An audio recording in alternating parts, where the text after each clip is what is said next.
তামিম ইকবাল খান মাত্র ৩৬ বছর বয়স। বিশ্বের একজন সেরা ক্রিকেটার এবং বাংলাদেশের প্রায় 99.9% মানুষের চেয়ে বেশি অ্যাথলেটিক এবং ফিট।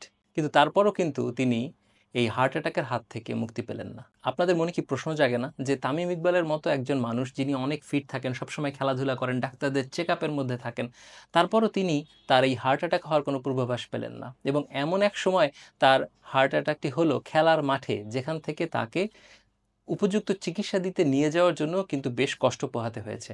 এবং কিছু দক্ষ এবং নিবেদিত ডাক্তারদের অক্লান্ত পরিশ্রমের মাধ্যমেই কিন্তু তিনি এখনও আজ আমাদের মধ্যে আছেন।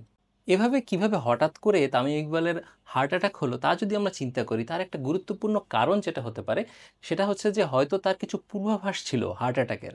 হার্ট অ্যাটাকের কিন্তু কিছু পূর্বাভাস থাকে, সেই পূর্বাভাসগুলো যদি মানুষ অগ্রাহ্য করে বা ঠিকমতো নজরে না নেয়, তাহলে কিন্তু এরকম হঠাৎ করে যে কোনো কারো অনেক অল্প বয়সেই কিন্তু হার্ট অ্যাটাক হতে পারে। এজন্য আমরা আজকের ভিডিওতে আলাপ আলোচনা করব যে এমন কিছু বিষয় নিয়ে, এমন কিছু পূর্বাভাস নিয়ে যা যদি আপনারা ঠিকমতো খেয়াল করেন, তাহলে কিন্তু আপনারা আপনাদের হার্ট অ্যাটাক হওয়ার যে ঝুঁকি কতটুকু আছে তা কিন্তু আপনারা বুঝতে পারবেন। এবং শুধু তাই নয়, আপনারা কমসে কম ১ থেকে ২ বছর আগে কিন্তু আপনারা বুঝতে পারবেন যে আপনাদের কিন্তু হার্ট অ্যাটাক হওয়ার ঝুঁকি রয়েছে। এবং এগুলো যদি আপনারা জানেন, তাহলে কিন্তু এগুলোর এগেইনস্টে আপনারা স্টেপ নিতে পারবেন। এবং সেভাবে যদি আপনারা আপনাদের লাইফস্টাইল মডিফিকেশন করেন, তাহলে কিন্তু আপনাদের হার্ট অ্যাটাক হওয়ার এবং কম বয়সে হার্ট অ্যাটাক হওয়ার ঝুঁকি কিন্তু অনেক কমে যাবে। তাহলে আসুন শুরু করা যাক। সবার প্রথমে যে বিষয়টি নিয়ে কথা বলতে হয় তা হচ্ছে পরিশ্রম করতে গেলে বুক চেপে আসা বা বুকে একটু চাপ অনুভূত হওয়া। যেমন আপনি হয়তো একটু সিঁড়ি দিয়ে উঠলেন বা কোনো একটা জায়গায় একটু উঁচু আছে, রাস্তায় হাঁটতে গিয়ে সেই জায়গাটা আপনি হাঁটা শুরু করলেন, কিন্তু সেই জায়গায় উঠতে গিয়ে আপনার মানে মনে হলো যে আপনার বুকের উপর একটু চাপ লাগতেছে। এটাকে বলা হয় চেস্ট টাইটনেস বা প্রেশার। তো যখন এমআই হয় বা হার্ট অ্যাটাক হয়, তখন কিন্তু এটি খুব শক্তভাবে পাওয়া যায়। আপনি যখন অল্প এরকম পরিশ্রম করবেন, তখন যদি আপনার বুক চেপে আসে, লেগে আসে, তাহলে কিন্তু এটি আপনার হার্ট অ্যাটাক হওয়ার একটি পূর্বাভাস হতে পারে। এটা কেন হয় আসলে? এটা হওয়ার কারণ হচ্ছে যে আমরা যখন কোনো ইনক্লাইন চড়ি, মানে কোনো সিঁড়ি ভাঙি বা একটা উঁচু জায়গাতে হাঁটার চেষ্টা করি, তখন কিন্তু আমাদের হার্টের উপর লোডটা বেড়ে যায়। এবং লোড যখন বেড়ে যায়, তখন কিন্তু হার্টের অধিক ব্লাড সাপ্লাই প্রয়োজন হয়। কিন্তু যদি আপনাদের হার্টের যে রক্তনালীগুলো রয়েছে, সেই রক্তনালীগুলো যদি চিকন হয়ে গিয়ে থাকে, তাহলে কিন্তু হার্ট পর্যাপ্ত পরিমাণ তার যে রক্ত সরবরাহ সেটা কিন্তু সে পাবে না। এবং সেটিই তখন আমাদের বুকের উপর একটা চেস্ট টাইটনেস বা বুকের উপর একটি প্রেশার তৈরি হওয়া, এরকমভাবে কিন্তু সেটি তখন প্রকাশ পায়। অল্প পরিশ্রম করলে সিঁড়ি ভাঙতে গেলে আপনাদের বুকে যদি টাইট টাইট লাগে, তাহলে কিন্তু এটি একটি আপনাদের পূর্বাভাস হতে পারে যে আপনাদের কিন্তু হার্ট অ্যাটাক হওয়ার একটা সম্ভাবনা রয়েছে।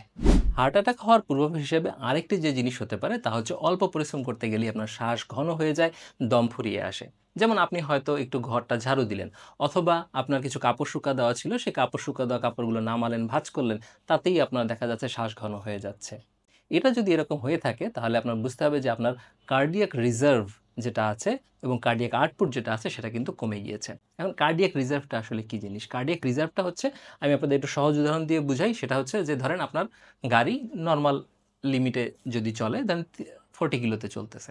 আর আপনার গাড়ির সর্বোচ্চ যে লিমিট, সেই সর্বোচ্চ লিমিট হচ্ছে হয়তো 200 কিলোমিটার্স। তো এই দুইটার মাঝখানে যে গ্যাপ, এইটা হচ্ছে আপনার গাড়ির কার্ডিয়াক রিজার্ভ।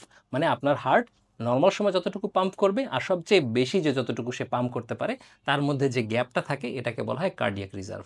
এখন সবচেয়ে বেশি যে যতটুকু সে পাম্প করতে পারবে, সেটা যদি কমে আসে, তার মানে কি হচ্ছে, আপনার কার্ডিয়াক রিজার্ভটা কমে যাচ্ছে। নরমাল সময়ে সে ঠিকই কাজ করতে পারে, কিন্তু যখন তার প্রয়োজনীয়তা বেড়ে যায়, যখন তার উপর লোড বেড়ে যায়, তখন সে আর লোড নিতে পারে না, কার্ডিয়াক রিজার্ভ তার কম। তো এরকম অল্প পরিশ্রম করতে গেলে যদি আপনি হাঁপিয়ে যান, তাহলে বুঝতে হবে যে আপনার হার্টের যে ফাংশনালিটি, হায়ার লেভেলের যে ফাংশনালিটি, পরিশ্রম সহ্য করার যে ক্ষমতা, সেটা কিন্তু কমে গিয়েছে।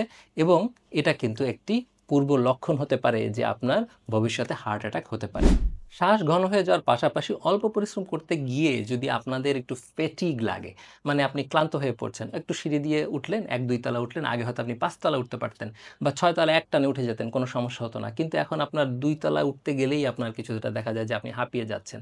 এরকম যদি হয়, তাহলে কিন্তু বুঝতে হবে যে আপনার কিন্তু হার্ট অ্যাটাক হওয়ার একটি পূর্বাভাস রয়েছে। এখনই হয়তো হবে না, ১-২ বছর পরে হলেও কিন্তু সেটা হতে পারে। ভবিষ্যতে হার্ট অ্যাটাক হতে পারে তার আরেকটি পূর্বাভাস যেটা, সেটা হচ্ছে বুক ধড়ফড় শুরু হয়ে যাওয়া অল্প পরিশ্রম করলেই। হয়তো আপনি বাসার অল্প কিছু মালামাল এখান থেকে ওইখানে একটু মুভ করলেন, অথবা দেখা গেল যে বিছানা থেকে উঠে গিয়ে আপনি হয়তো কিচেন পর্যন্ত চলে গিয়েছেন, সেখানে গিয়ে কিছু কাজ করলেন। এতেই দেখা গেল আপনার বুক ধড়ফড় করা শুরু করেছে। নরমাল যখন শুয়ে থাকেন তখন সমস্যা নেই, কিন্তু এইরকম একটু পরিশ্রম করলেই আপনার দেখা যায় বুক ধড়ফড় করা শুরু করে। এটা যদি হয় তাহলে কিন্তু বুঝতে হবে আপনার হার্টের যে ফাংশনালিটি সেটা কিন্তু কমে গিয়েছে। বুক ধড়ফড় করা মানেটা কি? বুক ধড়ফড় করা মানে হচ্ছে হার্ট বারবার পাম্প করতেছে। তো এটা আপনার মনে হতে পারে যে এটার সমস্যা কি? হার্ট বারবার পাম্প করলে কি হবে? আসলে বিষয়টা হচ্ছে আমাদের যখন আমরা পরিশ্রম করি তখন সারা শরীরে আমাদের রক্তের চাহিদা বেড়ে যায়। হার্ট সেটাকে কি করে? হার্ট পাম্প করে, করে সেই রক্তটাকে সব জায়গায় পাঠায়। তো এখন হার্ট যে রক্তটা পাঠাবে, যে ভলিউমটা পাঠাবে, সেই ভলিউমটা নির্ভর করে হার্ট প্রতিবারে কতটুকু পাম্প করতেছে এবং সে কতবার পাম্প করতেছে। এই ২ টা মিলে একটা ভলিউম তৈরি হয় এবং সেটা তখন সারা শরীরে যায়। এখন যদি আপনার হার্ট বারবার পাম্প করে, কেন করবে? কারণ হচ্ছে যে আপনি হার্ট প্রতিবারে যতটুকু সে রক্ত পাঠাতে পারে সেটা তার পরিমাণ কম। একবারে সে বেশি পাঠাতে পারে না। এজন্য তাকে বারবার পাঠাতে হচ্ছে। মানে একবারে যেহেতু সে বেশি রক্ত পাম্প করতে পারে না, এজন্য বারবার পাম্প করে সে সেটাকে কম্পেনসেট করতেছে। তো এটা ইন্ডিকেট করে যে আপনার হার্ট হেলথ আসলে ভালো নাই। হার্ট একবারে বেশি রক্ত নিতে পারতেছে না। সাধারণত ইসকেমিয়া মানে হার্টে আপনার ব্লাড সাপ্লাই কম, হার্টে কোনো ভাস্কুলার কোনো ডিজিজ আছে, এরকম যদি কোনো সমস্যা থাকে, অথবা দেখা যায় হার্টের মাসেল শক্ত হয়ে গিয়েছে, ঠিকমতো পাম্প করতে পারতেছে না, ঠিকমতো ডায়ালেট হতে পারতেছে না, এরকম যদি হয় তাহলে কিন্তু আপনার এটা একটা পূর্বাভাস হতে পারে যে আপনার কিন্তু ভবিষ্যতে হার্ট অ্যাটাক হওয়ার একটা রিস্ক আছে। এখন আরেকটা লক্ষণের কথা বলবো, যেটা আপনারা হয়তো অনেকেই রিলেট করতে পারবেন। আপনারা আগে হয়তো সিনেমাতে দেখতেন যে এই নায়ক নায়িকার বাবা মার সাথে একটু ঝগড়া হচ্ছে, তো সে একটু জোরে চিৎকার করতে করতে বুকে হাত দিল এবং হাত দিয়ে সে অজ্ঞান হয়ে পড়ে গেল। তো এটা কি ইন্ডিকেট করে? এইটা ইন্ডিকেট করে যে ইমোশনাল স্ট্রেস।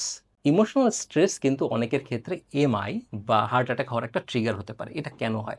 যখন আমরা এরকম ইমোশনাল স্ট্রেসের মধ্যে থাকি তখন শরীরে এক ধরনের ক্যাটেকোলামিন রিলিজ হয়। ক্যাটেকোলামিন হচ্ছে অ্যাড্রিনালিন, নরঅ্যাড্রিনালিন এই টাইপের জিনিস। এগুলো তখন হার্টের উপর একটা চাপ দেয়। হার্টকে স্টিমুলেট করে। হার্ট তখন বেশি, বেশি পাম্প করে। তো এরকম ইমোশনাল স্ট্রেস একটু আমাদের কিন্তু হার্টের উপর হার্টের লোডটা বাড়িয়ে দেয়। আপনি যদি দেখেন যে এরকম ইমোশনাল কোনো সময়, যেমন আপনি হয়তো কারো সাথে ঝগড়া করতেছেন, ক্ষেপে গিয়েছেন, বা আপনি হয়তো কোনো মুভি দেখতেছেন, খুবই মানে ট্র্যাজিক একটা মোমেন্ট, সেখানে আপনার কান্না পাচ্ছে। এভাবে যদি আপনি দেখেন যে এরকম ইমোশনাল মোমেন্টগুলোতে আপনার বুক টাইট হয়ে আসে, বুক চেপে আসে, তাহলে কিন্তু বুঝতে হবে যে এটা একটি পূর্বাভাস যে আপনার হার্ট কিন্তু ভালো নেই এবং ভবিষ্যতে আপনার হার্ট অ্যাটাক হওয়ার কিন্তু একটা সম্ভাবনা রয়েছে। আরেকটা খুব ইন্ডিকেটিভ একটা লক্ষণের কথা বলব, সেটা হচ্ছে যে বাম হাতে যখন আপনি কোনো কিছু তুলবেন, তখন বাম হাতে আপনি যদি পরিশ্রম করবেন বা কোনো কিছু তুলবেন, বাম হাতে যদি তুলতে যান তাহলে সেই বাম হাতে আপনি একটু ব্যথা অনুভব করবেন বা মনে হবে যে সামথিং ইজ নট রাইট। মানে আপনার বাম হাতটা, আপনি যখন বাম হাত দিয়ে কোনো কিছু তুলতে যাবেন তখন আপনার কাছে মনে হবে যে না, আমার বাম হাতটা কিন্তু ভালো লাগতেছে না বা আগের মতো স্বাভাবিক লাগতেছে না, এরকম আপনাদের মনে হবে। আপনারা নিশ্চয়ই অনেকেই জানেন যে হার্ট অ্যাটাক যখন হয় তখন বুকে ব্যথা হয় বাম সাইডে, এবং সেখান থেকে এই আপনার যে বাম হাত আছে সেই বাম হাতের দিকে রেডিয়েটিং পেইন হয়, মানে এখানে থেকে পেইনটা এই দিকে ছড়িয়ে যায়। তখন দেখা যায় যে হার্টের উপরে ইস্কেমিয়া হয়। হার্ট যত পরিমাণ তার হার্টের ব্লাড সাপ্লাই দরকার, আর্টারি চিকন হয়ে যাওয়ার কারণে, হার্টের যে ব্লাড সাপ্লাই, যে আর্টারি রক্তনালী, সেটা চিকন হয়ে যাওয়ার কারণে হার্ট পর্যাপ্ত পরিমাণ রক্ত পাচ্ছে না। তখন হার্টে ব্যথা শুরু হয় এবং সেই ব্যথাটা তখন হাতের দিকে ছড়িয়ে যায়। তো নরমাল অবস্থাতেও যখন আপনার হার্ট যদি ভালো না থাকে, পর্যাপ্ত পরিমাণে হার্টে ব্লাড সাপ্লাই না থাকে, রেস্টিং ইস্কেমিয়া থাকে, সেই সকল অবস্থায় কিন্তু আপনি যখন কোনো পরিশ্রম করতে যাবেন বা ধরেন বাজারে গেলেন, বাজারের একটা ব্যাগ বাম হাতে তুলতে গেলেন, তখন যে পরিশ্রমটা হবে, এই পরিশ্রমের কারণেই কিন্তু দেখা যাবে যে আপনার বাম হাতে একটু অবশ অবশ ফিল হবে, বাম হাতটা ভালো লাগবে না, একটু ব্যথা অনুভব হতে পারে। এইটা যদি হয় তাহলে কিন্তু এটা একটা স্ট্রং ইন্ডিকেটর যে আপনার কিন্তু ভবিষ্যতে হার্ট অ্যাটাক হওয়ার একটা সম্ভাবনা আছে। আরেকটা স্ট্রং ইন্ডিকেটর যেটা, সেটা হচ্ছে যে হয়তো আপনি বাঁকা হয়েছেন, হ্যাঁ? বাঁকা হয়ে হঠাৎ করে সোজা হলেন। মানে সাপোজ আপনি জুতার ফিতাটা বাঁধছেন, জুতার ফিতা বেঁধে আপনি হঠাৎ করে সোজা হলেন। ওই হঠাৎ করে সোজা হলেন, তখন আপনার মাথা ঘোরানো শুরু হলো। অথবা আপনি নামাজে আপনি রুকুতে গেলেন, সিজদায় গেলেন। তো সেখান থেকে হঠাৎ করে উঠে দাঁড়ালেন। উঠে দাঁড়াতে যখন আপনি দাঁড়ালেন, তখনই দেখবেন যে আপনার মাথা ঘুরানো শুরু করে। এইরকম যদি হয় তাহলে কিন্তু বুঝতে হবে যে আপনার হার্ট ভালো নাই। কেন? তার কারণ হচ্ছে যে আমাদের যখন আমরা যখন নিচু হই, নিচু হয়ে যখন সোজা হই, তখন আমাদের যে লেভেল, হার্টের যে লেভেল থেকে মাথাটা কিন্তু উপরের দিকে উঠে যায়। তো তখন আমাদের এই ব্রেনে কিন্তু রক্ত পাঠাতে হবে। এখন হার্ট যদি ভালো না থাকে তাহলে সে কিন্তু তৎক্ষণাৎ কন্ট্রাক্ট করে ব্রেনে সেই রক্তটা পাঠাতে পারবে না। ব্রেনে যদি রক্ত সরবরাহ কমে যায় মাথা ঘোরানো শুরু হবে। তো আপনি যদি দেখেন যে নিচু হয়ে হঠাৎ করে যখন আপনি সোজা হন তখন যদি আপনার মাথা ঘুরানো শুরু করে তাহলে এটা ইন্ডিকেট করবে যে হার্ট যথাসময়ে যতটুকু পরিমাণ তার রক্ত ব্রেনে পাঠানো দরকার সে ততটুকু পাঠাতে পারছে না। অনেকেই কিন্তু এই সমস্যাগুলোর জন্য আমাদের নাক কান গলার ডাক্তারের কাছে আসেন এবং এসে বলেন আমার মাথা ঘুরে। তো আসলে কিন্তু মাথা ঘুরানোর সমস্যা তার কিন্তু মাথায় না, তার কিন্তু হার্টে। তো হার্টের জন্য যে মাথা ঘুরাতে পারে এটা কিন্তু আমাদের মাথায় রাখতে হবে। আরেকটা গুরুত্বপূর্ণ ইন্ডিকেটর যে আপনার হার্ট ভালো নাই তা হচ্ছে আপনার আগে আপনি যতটুকু হাঁটতে পারতেন, সাপোজ আগে আপনি আধা ঘন্টা ১ ঘন্টা ৪৫ মিনিট আপনি দেদারসে হেঁটে যেতে পারতেন, সহজে হেঁটে যেতে পারতেন, কোনো সমস্যা লাগতো না, ক্লান্ত লাগতো না, শ্বাস ঘন হইতো না, বুক ধড়ফড় করতো না। কিন্তু এখন আপনার দেখা যায় যে ৫ থেকে ১০ মিনিট হাঁটলেই আপনার শ্বাস ঘন হয়ে যায়, অসুস্থ লাগতে থাকে, ভালো লাগতে থাকে না। এরকম যদি হয় তাহলে কিন্তু আপনাদের বুঝতে হবে যে আপনাদের হার্ট ভালোভাবে কাজ করছে না এবং আপনাদের কার্ডিওভাস্কুলার যে ফিটনেস সেটা কিন্তু দিন, দিন কমে আসতেছে। তো কার্ডিওভাস্কুলার ফিটনেস কমে আসার কারণটা কি? কারণটা হচ্ছে যে ডিজিউস আপনি ইউজ করতেছেন না ঠিকমতো, যতটুকু আপনার ঠিকমতো পরিশ্রম করা দরকার সেটা আপনি করতেছেন না।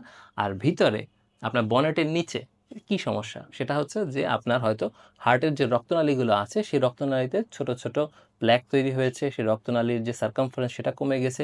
পর্যাপ্ত পরিমাণ রক্ত সেখান থেকে যাচ্ছে না। হার্ট তো নিজের রক্ত সরবরাহ করে সারা বডিতে, কিন্তু হার্টেরও নিজস্ব রক্ত সরবরাহ কিন্তু দরকার। হার্টের নিজেরও খাবার দরকার। তো আপনার হার্টের যে রক্তনালীগুলো সেগুলো যদি চিকন হয়ে যায় তাহলে কিন্তু এভাবে আপনি কিন্তু আর আগের মতো এক্সারসাইজ করতে পারবেন না, আগের মতো পরিশ্রম করতে পারবেন না, হাঁপিয়ে যাবেন।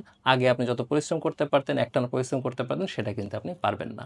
এরকম যদি দেখেন যে আপনার একটা ড্রাস্টিক চেঞ্জ হয়ে গেছে তাহলে কিন্তু অবশ্যই আপনাকে এটা মাথায় রাখতে হবে যে আপনার কিন্তু ভবিষ্যতে হার্ট অ্যাটাক হওয়ার একটা সম্ভাবনা রয়েছে। এ কারণে আপনি একটা টেস্ট করে দেখতে পারেন যে আপনি আসলে নিজেকে ক্লান্ত না করে, নিজের শ্বাস ঘন না করে, বুক ধড়ফড়ানি শুরু না করিয়ে আপনি কতটুকু হাঁটতে পারেন।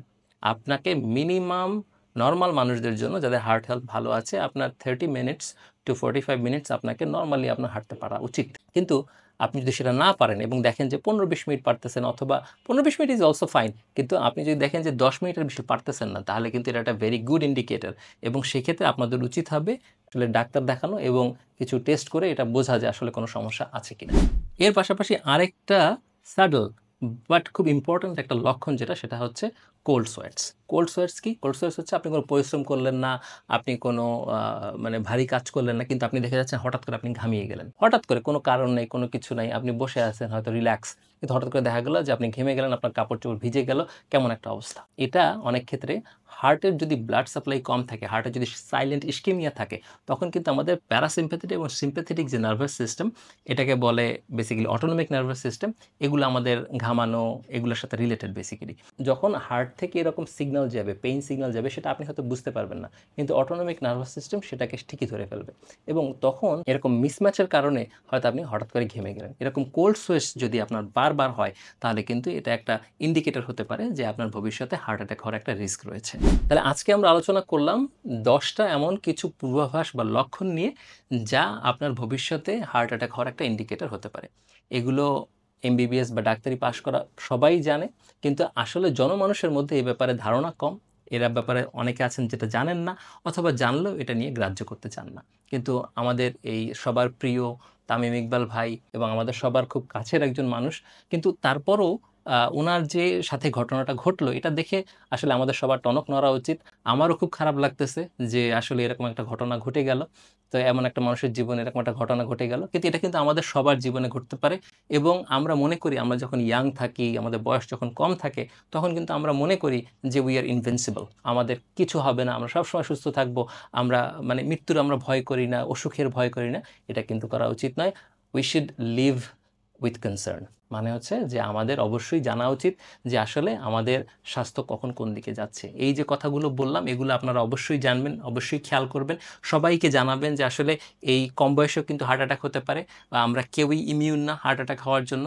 তো এই যে লক্ষণগুলো বললাম এগুলো আপনারা খেয়াল করবেন, এগুলো আপনাদের আছে কিনা, এগুলো যদি থাকে তাহলে অবশ্যই কিন্তু আপনাদের চেক আপ করতে হবে। এর পরের ভিডিওতে আমি এমন কিছু টেস্ট নিয়ে কথা বলবো যে টেস্টগুলো করলে আপনাদের হার্ট অ্যাটাক হওয়ার রিস্ক আছে কিনা বা কতটুকু আছে সেটা আপনারা বুঝতে পারবেন। তো সেই ভিডিওটা দেখবেন। আশা করি আপনারা সবাই ভালো থাকেন, সুস্থ থাকেন। আর তামিম ইকবাল সাহেবের জন্য, তামিম ইকবাল ভাইয়ের জন্য আমরা সবাই দোয়া করি উনি যেন দ্রুত সুস্থ হয়ে ওঠেন। আল্লাহ হাফেজ।